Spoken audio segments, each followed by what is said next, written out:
CMS, last month's event, content managed system, it was all about open source versus bespoke. How do you pick the right solution? Relevant for some people. If you're not really in the process of picking a new content managed system, it might not be so relevant. These are some of the guys that are currently having new websites done. So CNI Enterprises, again a Nottingham one, they're having a new bespoke e-commerce site done to improve their SEO, manage their parts for sale. They do car parts. And they do have a site that supposedly did manage this for them, but it just didn't work, didn't do the job at all. So they've ended up trading loads on eBay. But that obviously means you miss out on your whole branding and exposure and everything. So they're trying to bring it all back to their own site and shift back from the eBay trading to their own site. Shouldn't be too long now before this goes live. They've been working on this since about October, November time. So hopefully soon. I think the new one might be, I don't know, have slightly less scarcely dressed women on it, as far as I've been told. Holdfast, some of you might have seen Malcolm Hall before at Nottingham events. They're having a new Magento e-commerce site done, and Magento is, of course, one of the open source options for e-commerce. Main point or main aim, increase sales. They're going to do more upselling and cross-selling. Upselling and cross-selling are just must-dos if you're doing anything e-commerce today, to always increase the sales and push more. Improve their SEO. At the moment, it's not very good. And particularly improve the product search and structure of data. Oh, sell online. I think also on the cross-selling and upselling, if you've got a large product base, it can be kind of scary trying to look at, linking product with product, unless you can get it from a supplier manufacturer. But you just take, my experience, you take the 80-20 rule, look at your top 20% sellers, most profitable, cross-sell, upsell those, look at the other things that might be big potential for cross-sell or upsell, which you'll know just from almost from gut feel. You can sometimes you can do that. You throw the rule book away and just go, "Hey, that's got to go." Yeah. And you drop it in, and it will start to work. But you have to break. You've got a big product range. You really have to break it down into manageable chunks. Yeah. Or you just don't do anything. For me, the danger with the upsell, is if, particularly if you're saying it's service offered as a package within a certain time frame. If you ain't got it in stock, or you have to stock a wider range, you're tying up an awful lot of cash. There's pros and cons to the upsell. But lots and lots of these sites they don't actually stock most of the things. They'll order it in as and when you buy it. I mean, most of the e-commerce businesses that we've got on board, that is what they do. So you have very limited stock. Depending on what your service offers. What the minimum order quantity is, batch buying, etc. Oh, definitely. Definitely. But on big sites with lots of products, structuring the products is absolutely key. Make it really easy to find stuff. And if you are setting it up to do cross-selling, don't cross-reference to your top 55 products. Set it up to show your maybe 4 most likely products that it's likely to. Presumably this also lends itself to some of the stuff they do on Amazon. Completely. And depending on how big a solution you go for, in an ideal, fantastic world, you would want this to tie into your email marketing. So every time someone has bought, if you've bought a new iPhone, then 2 months later, make sure, or 2 weeks later, make sure you send them the new cover that's now out for the iPhone that they've just bought, or whatever it is. So you always present them with these new things that they go, I think I need one of them now. But it depends on your system, because not everybody will be able to integrate the website with their e-marketing and their back-end systems. Some websites seem to do it particularly well. If you have a machine mart or screw fix. You have a whole list of sort of angle grinders from really cheap and cheerful to the flashy one that changes its own blades. And in fact, Screwfix uses Magento as their back-end as well, and it's one of the sites that they have been looking at a lot for this. And they have a huge product data maintenance team. Oh, they will do. They will do, definitely. And there's absolutely not to be underestimated maintaining e-commerce sites, just putting the pictures and the descriptions and all this together.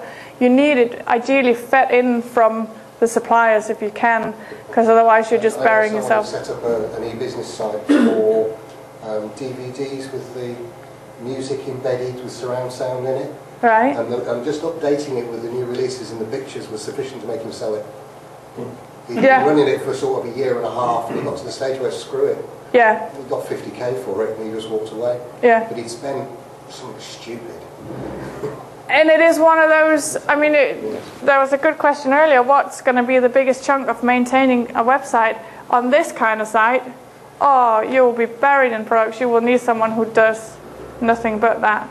But if you've got a service website, then it's probably much more manageable, and you might spend your time writing blogs and new content. But yeah, not to be underestimated. A lot of people think, oh, I'll just find something to sell online and that'll be great. It will sit there and look after itself, but it really won't.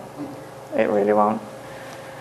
Are these guys building the site themselves, or are they contractors? No, they've actually got a whole heap of people involved now, because there's a guy who does the Magento integration, like the proper back-end geeky stuff, and there's a designer that does the front end, and then there's a third guy involved now just to sort out the data and the structure of the database.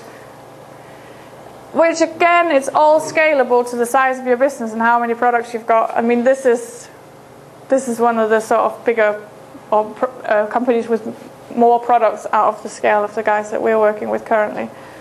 How do they put the products out at the moment? If the site's still in, well, they've still got an old site, or are they? Yeah, the old site is still up, but they have got someone in-house who works on it and maintains it. But at the moment, to be honest, I don't think new products. Right, is this their primary way of selling it? No, they do also sell offline, and it's at the moment it's a much smaller percentage online than they want it to be, and that they intended it to be.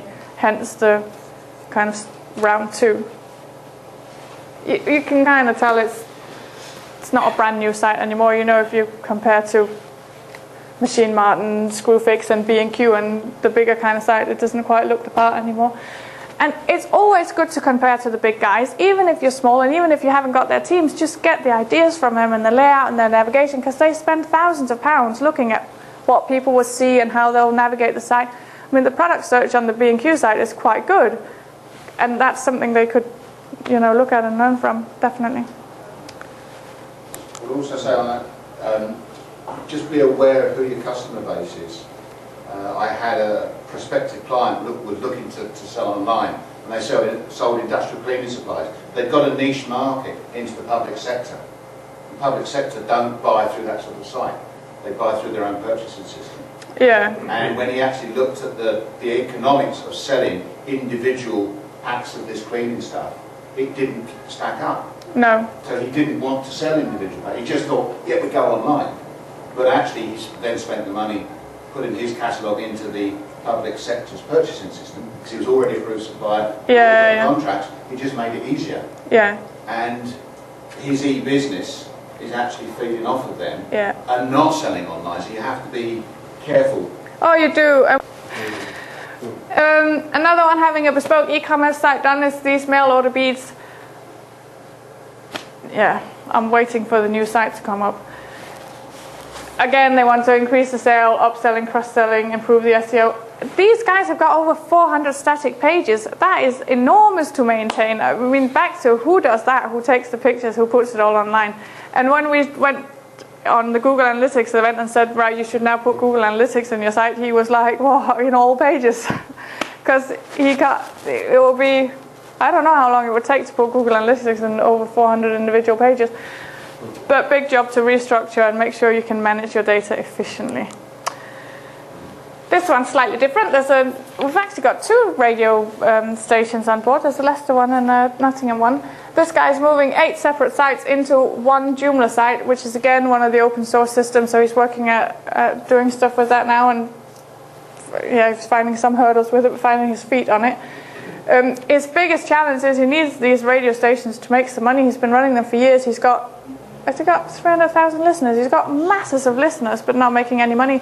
So he needs to be looking at different advertising, paid services, create community, buying, selling. He's going to list gigs on there so people can see. And he's looking at maybe linking that to Ticketmaster so he can get an affiliate scheme going and get money for leads passed on that way. So a different kind of site, trying some different models. So again, a good kind of guy to talk to if anybody's doing different things like that, has got any ideas.